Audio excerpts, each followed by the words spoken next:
Hello dear students. In the last lecture, we saw the definition of equivalence class and we saw an example, some properties of equivalence classes, and then we specifically looked at equivalence classes for the relation congruence modulo 4. And we had also obtained equivalence classes of some of the elements in Z. Because Z being an infinite set, we just arbitrarily decided to start with 0 and then look at equivalence class of 1, 2, 3, 4 and so on. So let's recall equivalence class of 0 ended up containing all multiples of 4. Then we observed that if we just add 1 to every element in this set, we get the equivalence class of 1. If we add 1 to every element in this set, we get the equivalence class of 2 and so on. Notice, however, that equivalence class of 4 once again contains all multiples of 4 and therefore this becomes the same as 0 bar again. So now if you look at 5 bar and I follow the same pattern, then 5 bar would be obtained by adding 1 to every element in this set or by adding 1 to every element in this set. And remember, if I add 1 to every element in this set, I get 1 bar. So 5 bar will actually work out to be the same as 1 bar. You can actually add 1 to each element in this set and see whether 5 bar is the same as 1 bar. Similarly, 6 bar will be the same as 2 bar. 7 bar will be the same as 3 bar, 8 bar will be the same as 0 bar once again and so on. So I notice that if I'm looking for only distinct equivalence classes, then I will get precisely 4 distinct equivalence classes, namely 0 bar, 1 bar, 2 bar and 3 bar. After that they start repeating. So these are the only 4 distinct equivalence classes that we get. Beyond that, they are all going to be repeated. So again, let's see if we can observe some properties from here. Look at every element in 0 bar. I mentioned this earlier also. All elements in 0 bar are multiples of 4. That is because in that equation, if you remember, in that set, we had got all elements which are going to be congruent to 0 mod 4. And if x is congruent to 0 mod 4, that means x is going to leave the remainder 0 when divided by 4.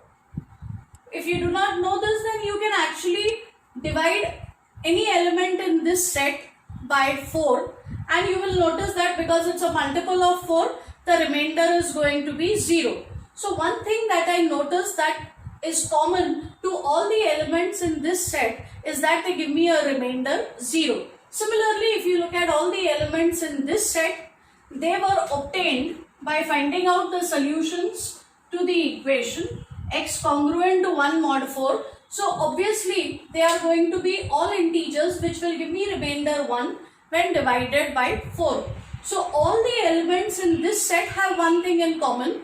They will yield a remainder 1 when divided by 4. Likewise, if I look at all the elements in this set, they will give me a remainder 2 when divided by 4 and all the elements in this set will give me the remainder 3 when divided by 4. Remember the statement of division algorithm? What were the conditions that we had put on the remainder there? If we divide by a number, in this case 4, then I had mentioned that I want the remainder to be non-negative and I want the remainder to be smaller than the number that I am dividing with. So if this is the restriction on the remainder, then obviously I can have only 4 possible remainders when I divide a number by 4. The possible remainders will be 0, 1, 2 and 3. So here that is precisely what has happened. All elements here leave remainder 0, all elements here leave the remainder 1, all elements here leave the remainder 2, all elements here give us the remainder 3 and there is no other possibility. So we get precisely 4 distinct equivalence classes, and more importantly, these equivalence classes have been split into groups based on the fact that they are giving me the same remainder when divided by 4. Where is this 4 coming from? It's that modulo whatever we have taken. So, when I go modulo 4, I get 4 distinct equivalence classes, and these equivalence classes have one common property, that all elements in a particular equivalence class give me the same remainder when divided by 4. So this classification is based on the remainder, and therefore remainder is something that is left behind after division, or it is the residue. So these equivalence classes, though they are equivalence classes, in the context of this special example, these equivalence classes are called as residue classes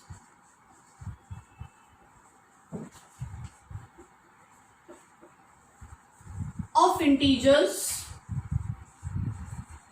modulo 4. So these equivalence classes 0 bar, 1 bar, 2 bar and 3 bar, these are called as residue classes of integers modulo 4, and the set of residue classes of integers modulo 4 is denoted by Z4. So Z4 stands for the set of residue classes of integers modulo 4, which in this case is 0 bar, 1 bar, 2 bar and 3 bar. So that's the set Z4 for us. In Z4, notice an important thing. The element 4 bar is the same as 0 bar. 5 bar is the same as 1 bar. 6 bar is the same as 2 bar and so on. Now, I had started specifically with the example where n is equal to 4. What if I had taken n equal to 5 instead? If I had taken n equal to 5, then division algorithm tells me that there would have been 5 possible remainders: 0, 1, 2, 3, 4 and 5. So here instead of 4, if I had taken 5, then I would have got 5 distinct equivalence classes: 0 bar, 1 bar, 2 bar, 3 bar as well as 4 bar. Because when I divide a number by 5, there are 5 possible remainders, namely 0, 1, 2, 3 and 4. However, here what will be 0 bar? Remember, it will contain all elements which will leave remainder 0 when divided by 5 now. So this will contain all multiples of 5. So it will have something like minus 15, minus 10, minus 5, 0, 5, 10, 15 and so on.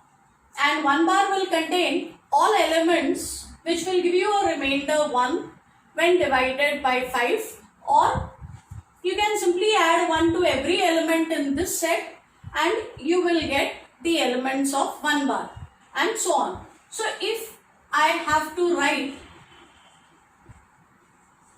the set of residue classes of integers modulo 5, then it will have 5 distinct equivalence classes: 0 bar, 1 bar, 2 bar, 3 bar as well as 4 bar.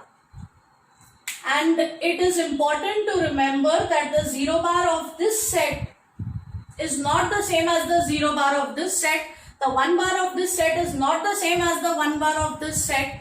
Remember, here 1 bar is the set of all integers which will give you a remainder 1 when divided by 5. Whereas here 1 bar will be the set of all integers which will give you a remainder 1 but when divided by 4. So, however, in this case 5 bar will be the same as 0 bar, 6 bar will be the same as 1 bar, 7 bar will be the same as 2 bar and so on. So in general, for any natural number n, for any natural number n, if I look at the residue classes, then the set of residue classes will contain precisely n elements, that is 0 bar, 1 bar, 2 bar up to n minus 1 bar. So notice that this set has exactly n elements. Cardinality of this set is n. It has n elements, and if we divide any integer by n, there are n possible remainders. Based on that, I will get the n distinct equivalence classes. And again over here, n bar will be the same as 0 bar. So this is called as the set of residue classes of integers modulo n. It will have precisely n distinct elements, and in this set n bar is going to be equal to 0 bar.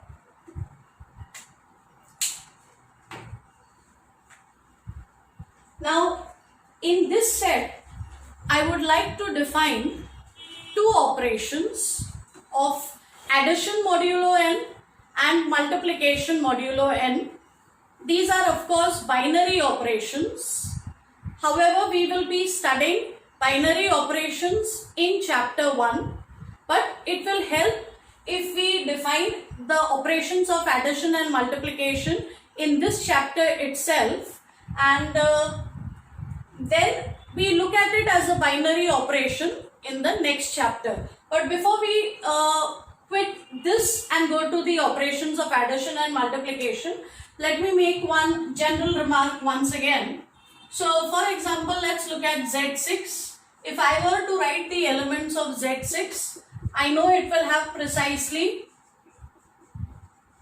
6 distinct equivalence classes, namely 0 bar, 1 bar, 2 bar, 3 bar, 4 bar and 5 bar. And in Z6, 6 bar is going to be the same as 0 bar, 7 bar will be the same as 1 bar, 8 bar will be the same as 2 bar and so on. So if I follow this pattern, and if I want to find out, say I want to find out 11 bar, then I can continue like this. I can find out what is 9 bar, what is 10 bar, and then I can come to 11 bar. Or let me see again if I can find this by making some observation. In Z6, conveniently I start with 0, so I go up to 5, but beyond 5, if I want to simplify and I want it to look like an element of this set, then the simplification involved is, look at 6 bar, you subtract 6 from this, you will get 0 bar, you subtract 6 from this, you will get 1 bar, you subtract 6 from this, you will get 2 bar. So from 11 bar, if I subtract 6, I will get 5 bar. Now suppose I want to find out what is 21 bar by this method, then I subtract 6 from it, so I will get I'll get 15 bar. Again, but I want this to look like one of these elements, so I simplify this further. I again subtract 6 from it and I will get 9 bar.